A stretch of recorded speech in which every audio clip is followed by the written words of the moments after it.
Hi everybody, my name is Scott Hillier. I'm independent film director and president of the ECU Film Festival Group, which encompasses 4 film festivals: the ECU, the European Independent Film Festival, the All Asian Independent Film Festival, the All African Independent Film Festival, and the All Americas Independent Film Festival, which is why we're here today. We're joined by at least 5, maybe more. We'll jump in on the podcast. Independent film directors, award-winning independent filmmakers from this year's All Americas Independent Film Festival, which we ran in Mexico City earlier on the year. It was a great success, great films, told lots of great stories, met lots of great people, and musicians were there. We may have drunk a gallon or 2 of tequila while we were there. But today we're going to talk to these award-winning independent filmmakers to find out a little bit about them, the films they've made, the films they're making, and a couple of words of advice that they might share to us, to people wanting to tread the dark path of independent filmmaking. So I'm going to kick this off by introducing the filmmakers one by one, and I'm going to ask them to talk a little bit about themselves, about their film, and then we'll go on to the next ones, and then come back for a general discussion. So first of all, I think I'd like to speak to David. And this is when Rodrigo goes crazy because he's looking for David on the screen. David. Hello, Scott. How you doing, man? It's good to see you again. Why don't you introduce yourself and tell us about this amazing film, which I played again the other day, and it's just extraordinary. So, all yours, David. Thanks. So, well, first of all, I'm David Cantón Kosberg, and my short film is called Mortem, Obire, which supposedly in Latin means face death. And this, well, as you can see, this is an animated short film, which mainly focuses on the theme of facing death and leaving behind that what you love most. And I think it is a short film like full of a lot of heart, and I think it tackles a very emotional and important message for us all, which is like facing death. That is something that we will all face in a moment in time, and this is like our vision of that topic. So it's a very nice short film. I have a lot of I like it a lot. No, I mean, and we do as well. And I think the audience that they've shown over the last year have done that. But just tell me a little bit about the inspiration of the film. Yeah, so when creating this film, we wanted to tackle a topic that anyone could identify with. So we had like many different options, but I think that it's something like very existential, but still is something like very personal for each and any one of us, right? So when we decided to tackle this topic, we wanted to do it like in a metaphoric way and in an artistic way, but we wanted to give a message to the spectator, and this message is, it doesn't matter how it happens, death is something natural. And if it is something natural, then it can't be bad, It is what it is. So we wanted to focus on this and like just make the spectator take something with them to their homes, Like make them reflect, like not like change their lives necessarily, but yes, like leave them with something good. I mean, it's fabulous. Just one quick thing. Animated films normally have a big equal sign to me that says a lot of time. How long did it take you to make this? Yeah, so this film took around like, I think 5-6 months to make. It was, and I mean, we have like a specific time in which we had to get this done. So it was challenging, definitely. And more because I was in like learning still like these tools and how to make it look good. So we are telling a story, but we're doing it in a way that we have never done before, only on like simple exercises. But I think we took the limitations we had and we made like the most we could with them, like maybe with the rendering tools, with the animation softwares, like we just did the best we could. And I think we got like a very good product.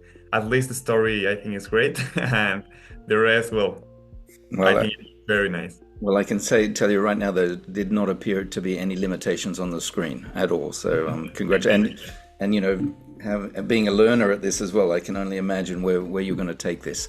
So, congratulations! It's a fabulous film. I liked it very much.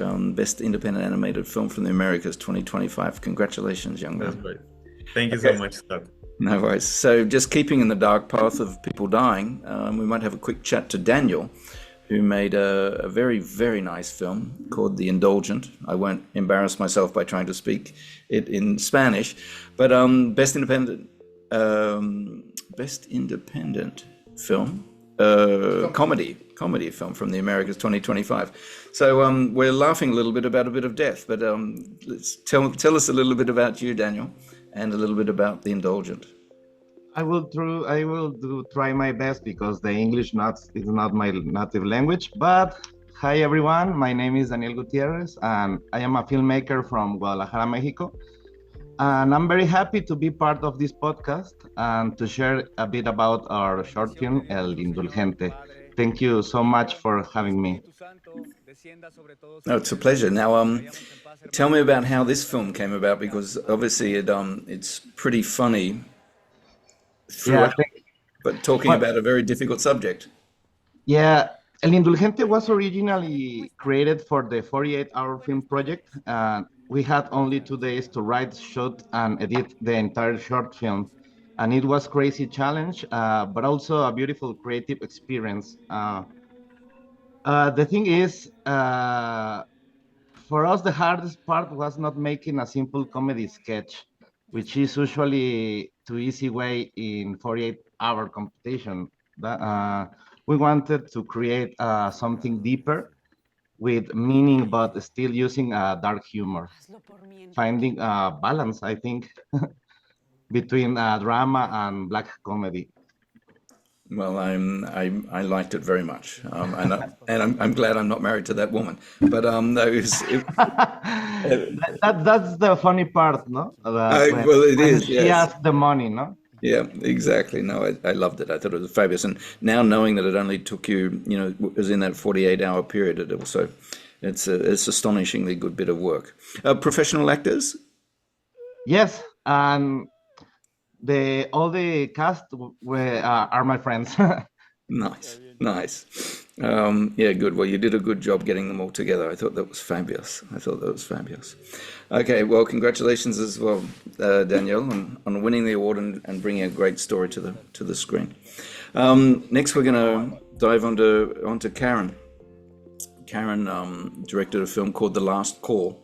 Very claustrophobic setting. A fabulous actor. The film won Best Actor for Scott William Winters. And Karen, let's take it away. Why don't we hear a little bit about you and then a little bit about your film? Sure. Well, hello, everyone. I'm Karen Ruiz, based in San Francisco, and my film is The Last Call. And it's basically about a man who wakes up in a room and has a dying cell phone. And he's, in essence, kind of tortured by his kidnapper, demanding a ransom.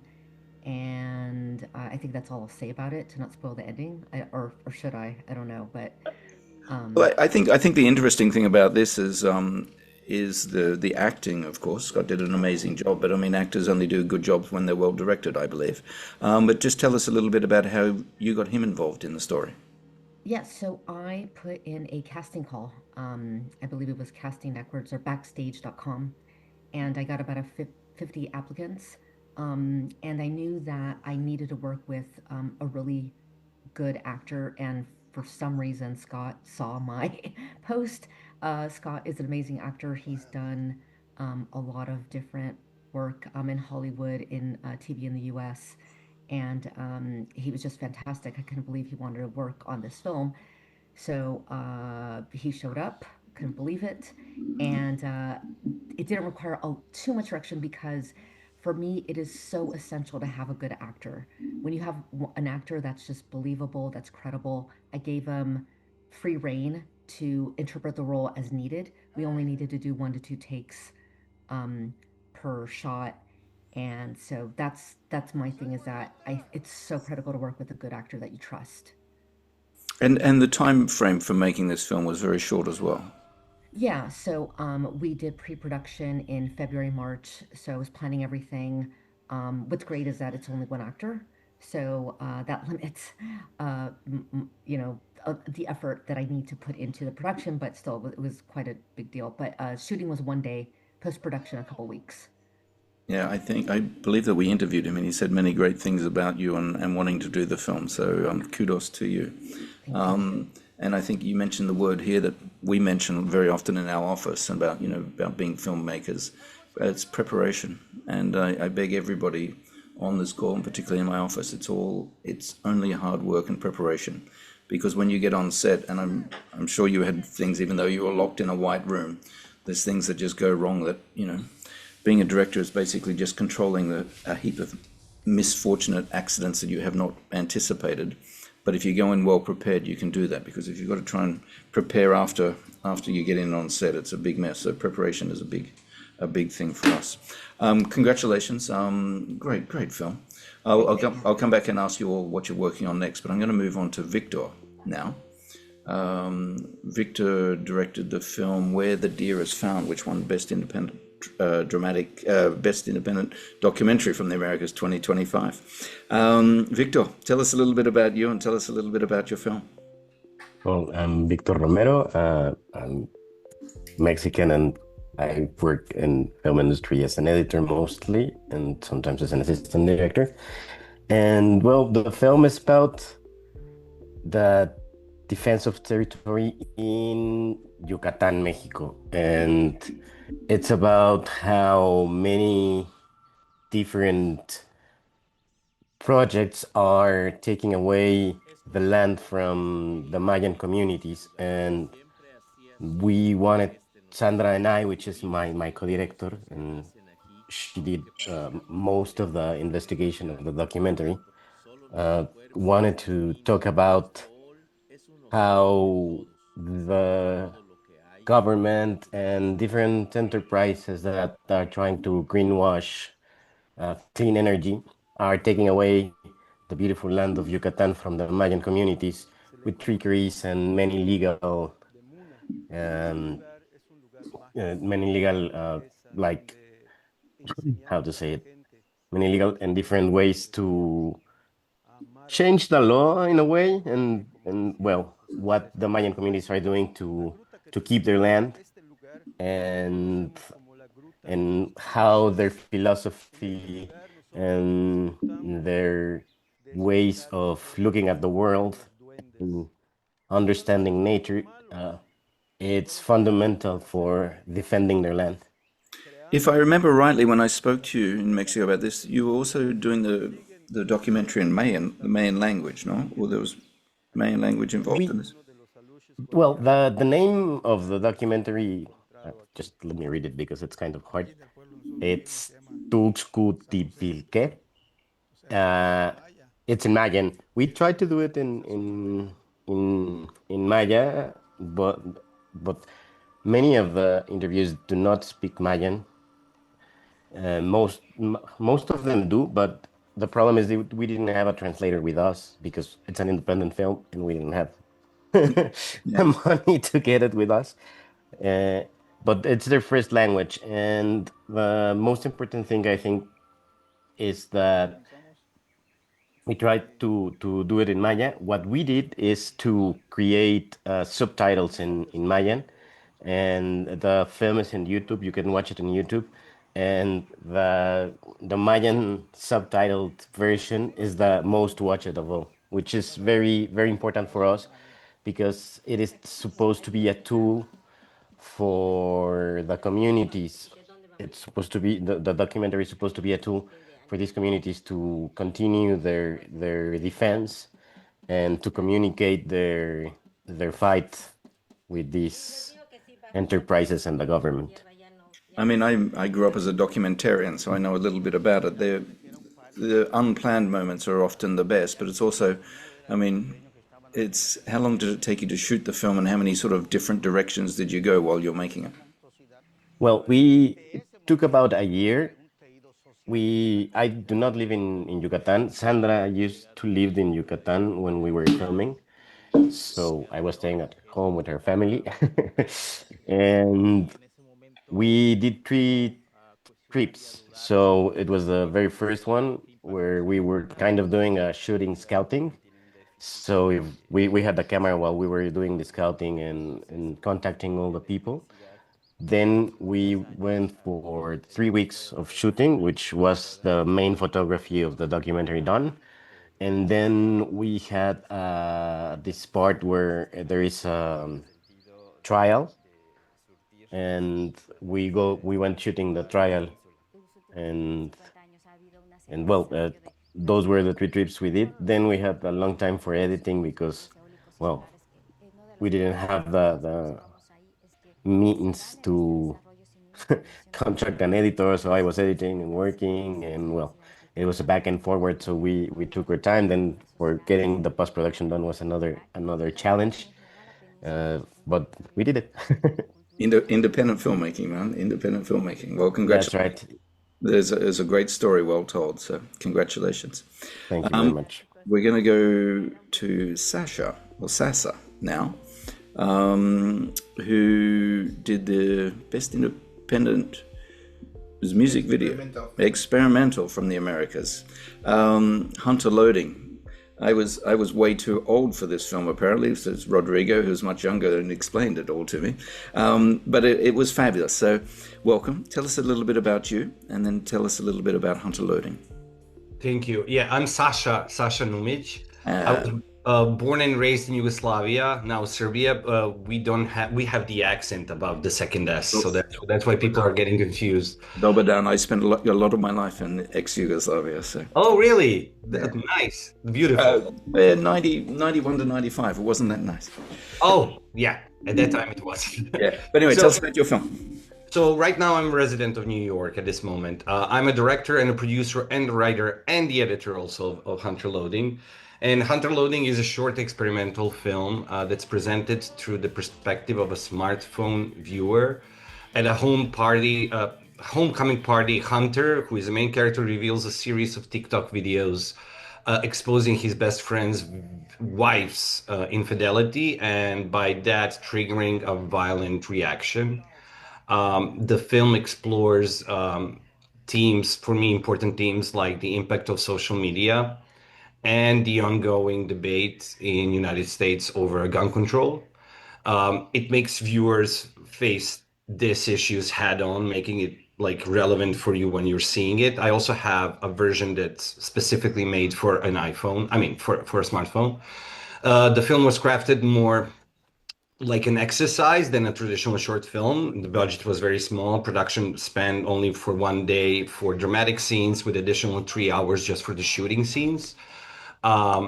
Given the recent accidents on the set that were involving firearms, we were shooting this basically with the help of my DP, Rene Yescas. We made everything basically just by the lighting.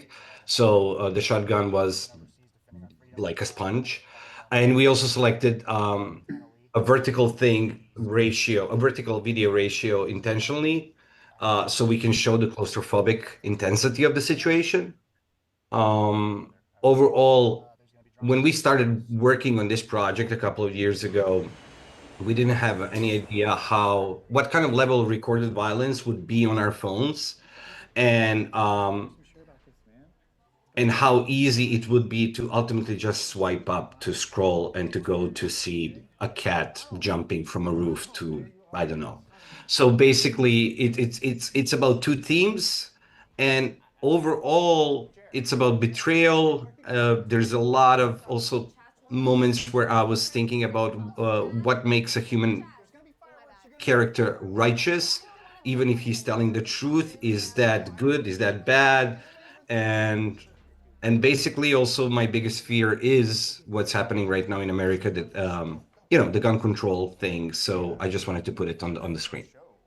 No, it's great. It's great. The message is very, very clear in your film, that's for sure. And gun control issues are just insane. Yeah. Much bigger topics than we can get into right now to try and get to the bottom of it. But so you say you chose the aspect ratio, but what did you shoot on? Did you shoot it on a bigger camera at that ratio, or did you actually shoot it on a smartphone? No, not at all. No. We were shooting it on a large camera, and we even shot it widescreen, so that in the editing process, I had the freedom to crop it on the spot which I think deserved the most attention. So that was giving, because the shooting was only for one day, the editing process was for 1 year. So it was basically a compromise. And because of that compromise, I wanted to shoot it very wide, so I have time to figure out which parts of acting was good, which part of like I was playing in front of my computer for a year. Yeah, I mean, it's those long nights or days and nights in edit suites. They really show and they really count. But yes, that's where the magic is made. I love being on set and I love planning and whatever, but the magic is in the edit. That's for sure. Correct. Yeah, I agree with you. Very clever of you to shoot it wide and then go in to do that. It's very, very clever. Thank you. No, great film. So why don't we jump back to try and get everybody up on the screen, and I might just bounce around the room a little bit to talk about what what is independent filmmaking is a lot of big things, and I think we've had a very good example of it today. People going out and having a desire to tell a story and telling it their own way, and having to edit and do another job and spending a year in an edit suite and stuff like that. Not so much what is independent filmmaking, but how do you guys sort of think it is right now, with the TikTok mentality and the TikTok things of, swiping every 3 seconds and stuff like that. And Sasha, I'll go back to you on that. I mean, I guess we're all traditionalists at heart because we've all picked up cameras and we've told stories in a traditional sense. But is that traditional sense moving away from our grasp quicker than we can actually grasp it? And Sasha, I'll throw that at you because you made a film based on sort of TikToking and stuff like that. Where do you see that sort of trend going? I have no idea. I totally understand. The point was that before we were shooting this, I started doing the research by being on TikTok, and it took the best out of me. It was and the worst out of me. So it were moments. There were moments where I was sitting on TikTok for like 5 hours, and realizing that I'm not researching anymore. I'm really hooked on this. This is like a rabbit hole where I'm getting a dopamine every 3 seconds. If I see something that's really bad, I'm just going to scroll, and then suddenly I see cute dogs, and it was a mixture of feelings. So I don't know where it's going. I'm always optimistic about art, about the future, about youth overall, because I remember when I was a kid, my mom and dad were always against me watching TV all the time, and now we have kids watching TikTok, and I am somehow feeling that because they're born into it, that maybe they are reacting to it differently than I am. I'm 45, so it's different. For me, it's a shock. Like, I just spent 5 hours on it. But for them, that's maybe a way how they're communicating. Also, what I like about TikTok, and it seems like I'm promoting it right now, but like they have this stitch, and the stitch is making a TikTok very unique in a sense of that people can communicate to each other. So the debates are happening on TikTok, and it's pretty easy for you to understand it when you see two people talking to each other with some gaps in between time-wise, but it's it's interesting. I don't know. I thought I said a lot, but at the end I didn't say anything. What about you, David? I mean, you're the youngest one of us here. So yeah, I mean, it is like a difficult topic. I don't know. So yeah, like it is a platform which like gets you really, really hooked on, which maybe you think that would like bring some opportunities or something good to our areas. Like after all, we create content. I mean, short films and stuff like that. But yeah, like the new generations, more specifically, they are reacting different to the way they like being entertained, So I don't think like it is arrival or something like that for like the general film industry. And as anything, we can take advantage of it. We can create content, we can promote our projects on these social medias, on TikTok, Instagram Reels, etc. But yeah, I mean, like, things are changing, and if we stay with it, if we like grow with it, we might find a way to take the best of it. I think that's my advice to all of us, and then I'm a surfer, and when you're catching a wave, you want to be just on it or a little bit in front of it to take that wave, because when you're at the back of it, it's a long way backwards and it's very hard to catch up. So,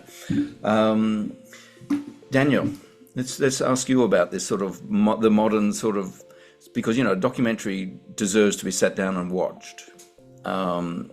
So that's my opinion. But Daniel, let's talk to you, because comedies as well. You've really got to, when you miss it, you miss it. Yeah. So tell me about your thoughts on this. Yeah, TikTok changed everything, and it made people watch stories in a very fast and emotional way. For filmmakers, it's a challenge. Because now we have to capture attention in seconds, but it also helps us learn how powerful a short moment can be. If you can move someone in 10 seconds, imagine what you can do in 10 minutes. Yeah, it's and again, I'm an optimist, a born optimist, but yeah, it's hard. Karen, I mean, you've got a man locked in a room, getting that out. I mean, there's some mental gymnastics to get through that. How do we keep the TikTok generation interested in this? Yeah, that's a tough one. I think if we can return to theaters, that's helpful. The cinematic experience is amazing and beautiful. And if there can be these hard rules about, obviously not looking at your cell phone. So having a captive audience that's completely focused. So it'd be great if more independent cinema could be part of theaters and we get that return. Hopefully that happens. I've been to a couple of film festivals I've seen amazing films in theaters and audiences, so it's still very much alive. Yeah, I agree totally, except one of our young staff yesterday was talking about, it's completely normal for her to have her phone open during a film in a cinema. And I'm like, if I was sitting next to you, that thing would be flying towards the exit. But that was a bit of a trick for me. Victor, how's this crazy attention span of 3 seconds going to affect us documentarians?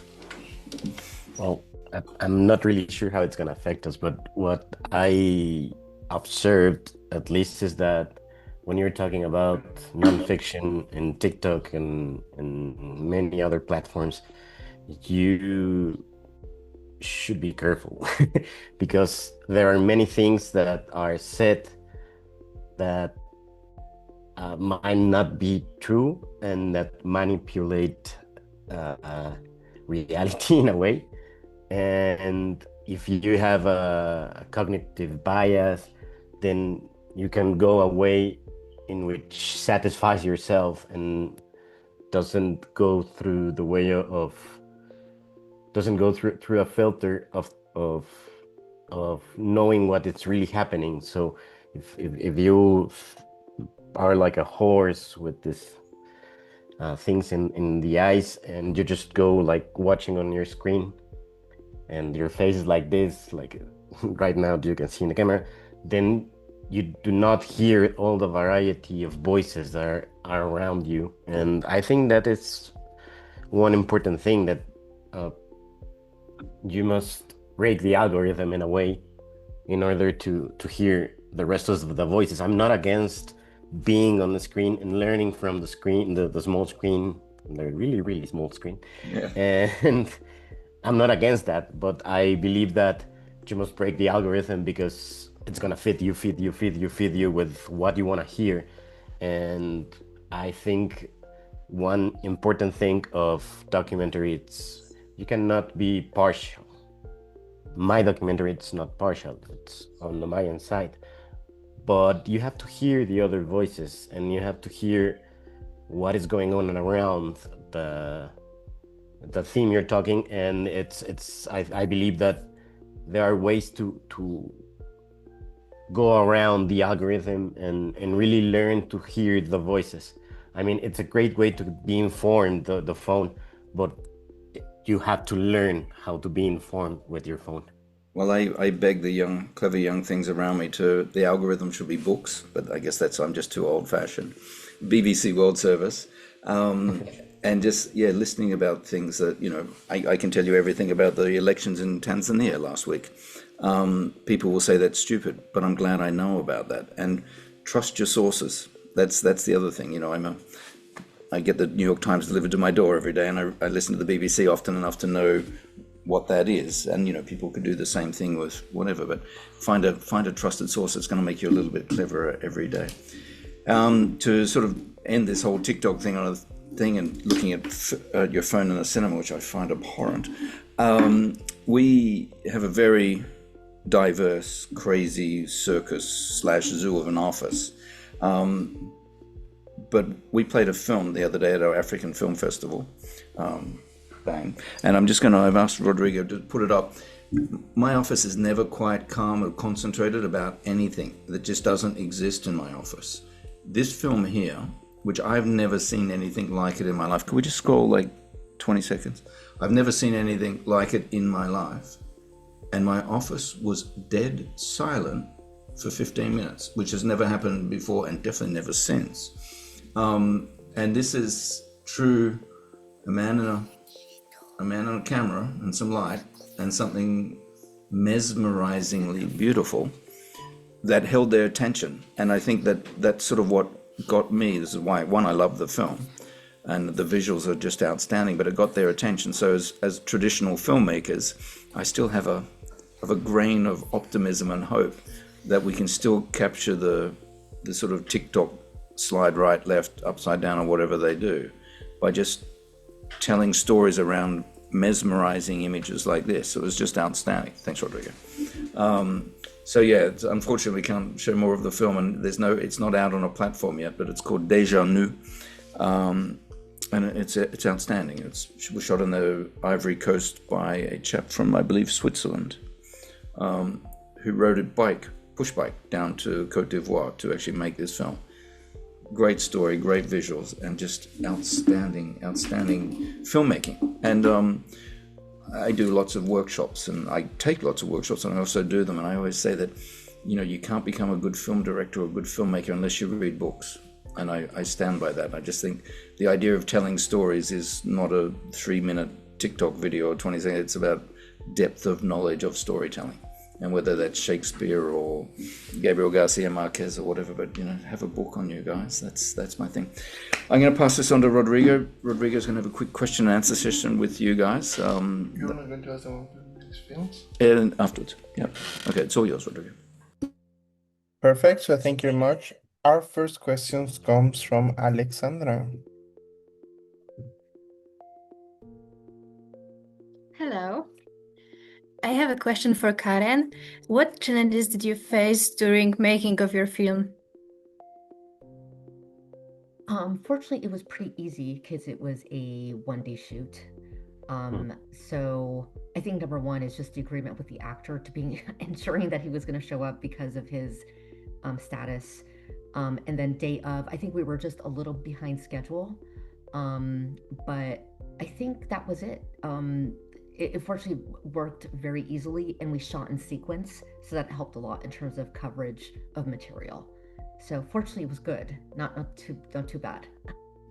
I'd be knocking on wood on that one because that will change. You know that. Yes, of course. Perfect. Thank you. Our next question comes from Antonia. Hello. I have also a question for Karen. My question is, what's the one thing that you want viewers to feel after watching your film? Because it is a really specific scenario with the man locked in that white room. Yeah. Interesting. It's a short film. There's not a lot of time for character development. I told Scott to make it so that people can empathize with them at the end. Essentially, it's about karma. And so I think if people are just moved, it doesn't have to be life-changing, but I just want them to feel something and see a quality production. Very, very simple story, but that's my aim, that they get something out of it, like some feeling. Perfect. Okay, thank you. Our next question comes from Melina.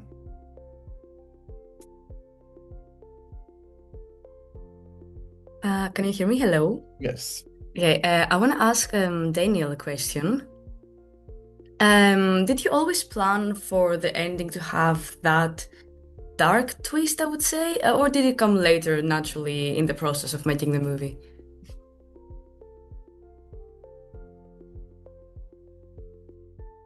Daniel, we cannot hear you. Yeah, I'm sorry. Well, the short film was shot in for the 48-hour film project, so it was shot the last part, and the actor, how can I say, he proposed the final, and so I think that for me, I'm not really sure that that's the message from the church or from father, but it was funny, so I think okay, let's see what happens with that final. It's a actor proposition, and I think that's okay. Perfect. Thank you. Our next question comes from Nina. Hello, my question is for Sasa. Hello. So, one question for you for your experimental film. Can you tell me, did you try to showcase some moral values through your film? If yes, do you feel like there are good characters in it, or is everyone exactly the same? Oh, that was thank you for that question. It was really difficult for me because first of all, the dramatic part of this film was based on something that really happened on TV. So my co-producer and co-writer Liska, I was asking her what to do with the female character because there is a lot of misogyny here, and there's a lot of very kind of like a bad environment. So overall, I do think that those characters are humans, which means they do have a lot of bad characteristics. If that was your question, sorry. If that was the good answer to your question. Perfect, thank you. Perfect. Our next question comes from Emmanuel. Hello. I wanted to ask something to David. Why did you choose animation instead of live action? Since your film has a really dramatic meaning. why did you choose animation and that's something more special? Okay, so there's like two answers, a simple one and the one that I like better. So simple answer, I mean, at the time I was studying specifically animation. It was kind of a project I had to do and stuff. So yeah, it had to be like an animated project specifically at the moment. But I mean, I don't think that matters because I've been animating for a big part of my life. And I think that more when you're talking about these kind of topics, when you work with animation, you can make like anything you want, like you can make the story as big as you want, and you can like make the topic and the message as big as you want alongside with the scale of the things that you're putting on screen with animation. For example, we have like this like dream realm, which is like a desert, so we can just like have like a normal desert, like something that exists, but no, let's make it like huge. Let's make it like very big and amazing and breathtaking for the spectator, and we can give him like a normal cowboy outfit, but no, let's just like make it like nice and big, and then we have gunshots and dynamic shots, and you can add anything you want, and that adds to the spectator's experience, So I think you can work many different things with animation that you can't really do as easily with live action, you know? Like you can make it in different ways and both will work very good if you know how to manage them. But I think animation can open many creative doors that are very exciting for the filmmaker. Thank you. Excellent, thank you. I do have a question for Victor. Victor, you gained you mentioned that Sandra gained the trust of the communities and that allowed you to do a better film. Which is your advice for young filmmakers about working with the communities to make better content and better stories? Well, first of all, I believe that you have to know the community, you have to be around them, and you have to really listen to them, because and I believe that if you're not trying to be the protagonist of your film or whatever you're recording, and let them be, because most of the people, when they see the camera or they see you shooting with the phone or whatever, they get scared and they get suspicious.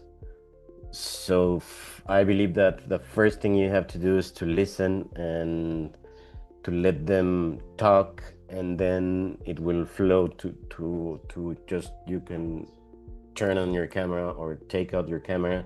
So make them comfortable and let them always know what are your intentions with filming them, and be honest with what you are going to do, because I mean we had this experience with one community which are in a very, very big Mexican film and they didn't even know they were in the film.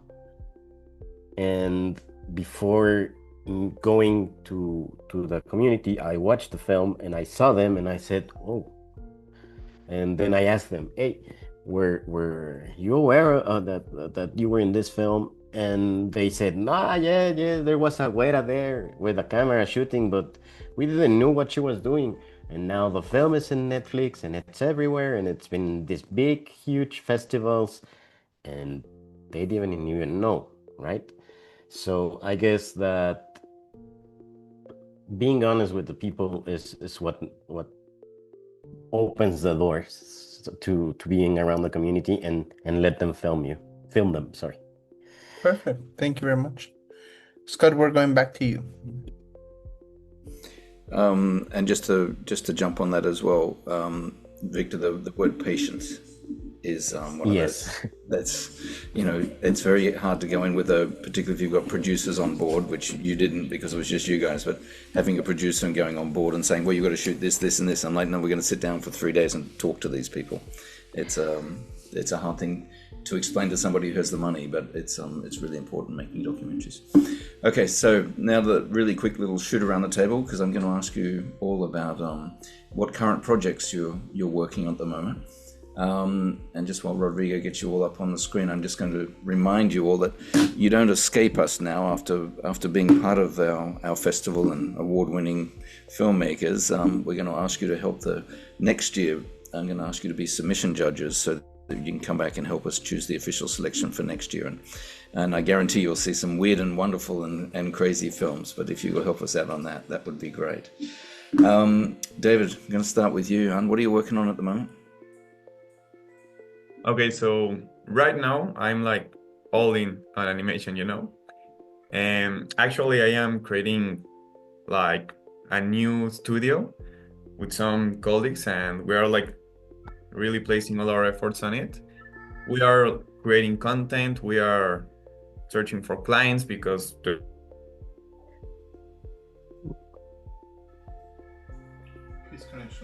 actually it's quite interesting because we are going for this social media, TikTok area. So I think that's a very good way we can grow. And we're all for it. We are like planning sketches, we're planning different animations, different experimental things we want to grow as artists. And down the line, I am writing a new short film, which whenever it comes out, whenever it gets done, I mean, you will be the first to know. Nice, excellent. We'll transfer those excellent storytelling skills that you have into that world of TikTok and animation. I'll be very interested to check it out. Perfect, thanks. Okay, Daniel, what's up for you next? Oh, yeah, es La Sangre que nos une. It's a classic slasher, something we don't see very often in Mexico.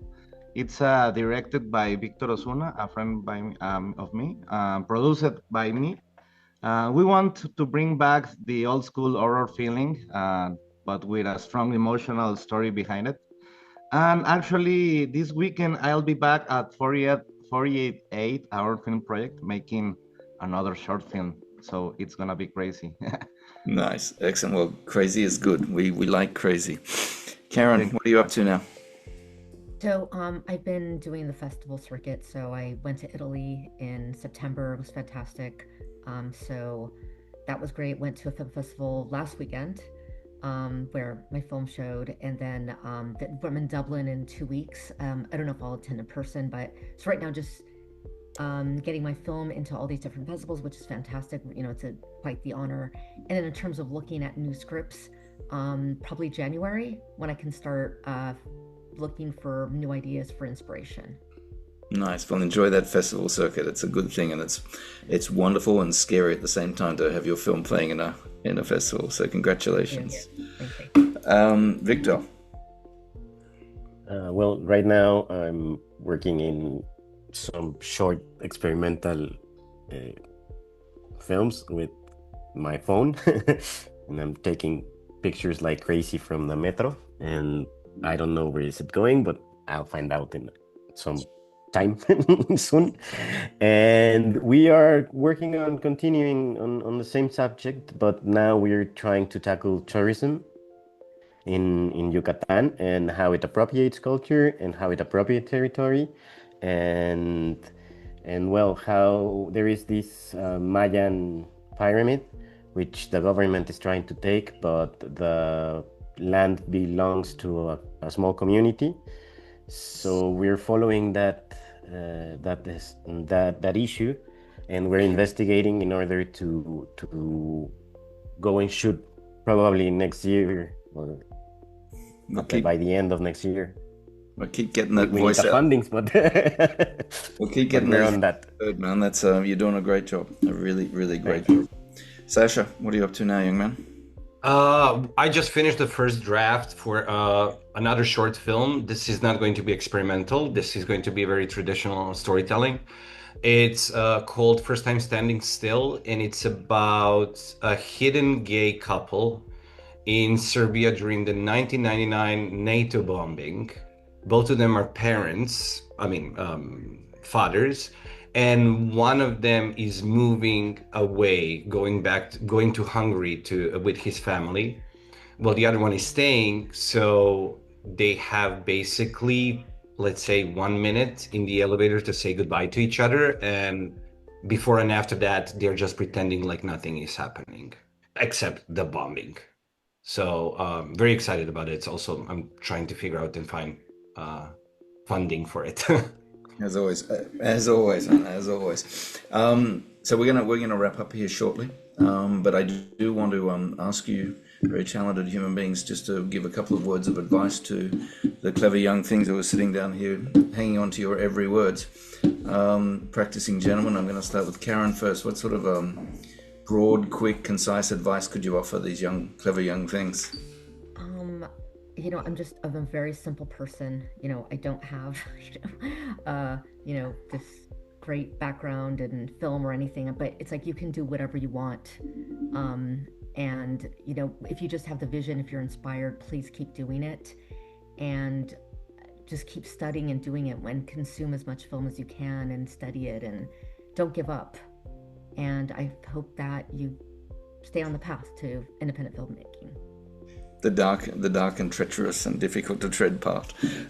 David.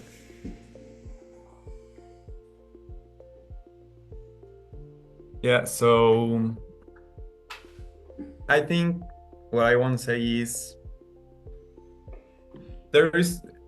be confident and trust your ideas, you know? Like whenever you're like looking for inspiration, whenever you're creating something new, like if it moves you, if you like it, if you think it is a story worth telling, there will be hundreds and thousands of people out there that will agree with you and will find value on that idea and will find value on that concept. So if it has value for you, it will have value for many others. So just trust that, trust your instincts. Love it, love it. Daniel, apart from slasher films. My advice for new generations of filmmakers is don't wait for permission to create. Start with what you have, a camera, a phone, or just an idea. What really matters is your voice and your passion. Independent cinema is not about budget. It's about honesty and your heart, and believe in your stories. Love it. Sasha? Mine is very short as well. So making stories can be scary, but please hang on. Especially if you're scared, that's the sign that it's a good idea. Love it as well. Victor, I love what you were saying. I don't know where it's going yet, but I'll know there when I get there because it means at least you're doing it. I love that. But what other words have you got? Well, it's more of it. I mean, when we started, where the deer is found, it was just like an idea, and Sandra wanted to do it with her phone, and I said, no, don't. I have a camera. Let's do it with my camera. And it was on a bar, and we were drinking, and it was just one small idea, and we just follow it, and it became a very nice documentary. And now with this thing I'm doing with my phone, I started just taking pictures like one after another, and then, well, I said, okay, this could be animated, and now I have more than 30,000 pictures of the metro. and I really don't know where to go with that, but I know I'm following it. And right now we don't have money to do the next part of Donde Asoma el Venado, which I don't believe it's going to be a second part, but it's on the same way. But we're going to do it. So I guess just work on the stuff, trust in your ideas, as everybody has said, and dive in them and absorb them and communicate them, because when people know about their ideas, you never know who is gonna help you with it. And like Sandra, she communicated her idea of shooting in the phone just because that was gonna be her thesis, and now we have a very nice documentary with many awards, including this one. So just follow it and deep dive in your ideas. That's amazing. You guys are incredible. I'm just going to jump back onto just a couple for me, just because we had a conversation in the office the other day. It's like, and they were just second guessing their audience straight away. I'm like, don't do that, because work on 50% of the people are going to hate your film or love your film, but you're not going to make everybody happy, and you shouldn't. Definitely as an independent filmmaker, you should have your voice, and don't border on the arrogance, but also believe and be scared, because being scared's great. I put myself in scary situations all of the time, because it's only scary the first time, and the second time you've already done it. So that's easy. Scared, and just be ready. There's a lot of people saying, "Oh, well, I'm not ready to shoot a film yet." Well, yes, you are.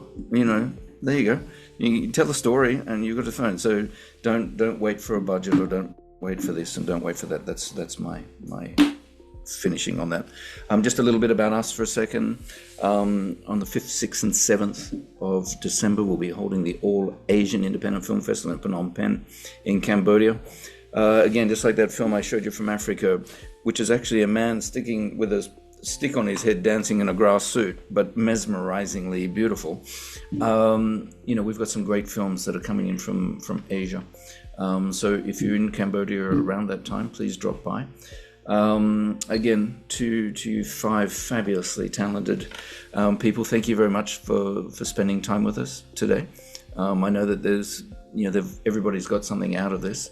And as I said, we'll be in touch soon about getting some submission scores from you for next year's official selection.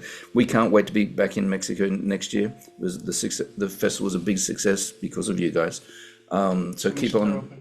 Sorry? Submissions are open. And submissions are open for the Americas Film Festival. So if anybody out there is an independent filmmaker and has taken the treacherous steps to make an independent film, whether it be animated or documentary, comedy, whatever, please check it out. So AAIFF Asia Americas.com. Jesus, there's too many film festivals now. But anyway, I'd like to thank the crew who put this together. Many thanks to Rodrigo, who brings the power day after day and night after night. Wish everybody a great weekend. Let's keep telling stories, everybody. Okay. Ciao, ciao. Thank you. Bye. Bye. Thanks, bye.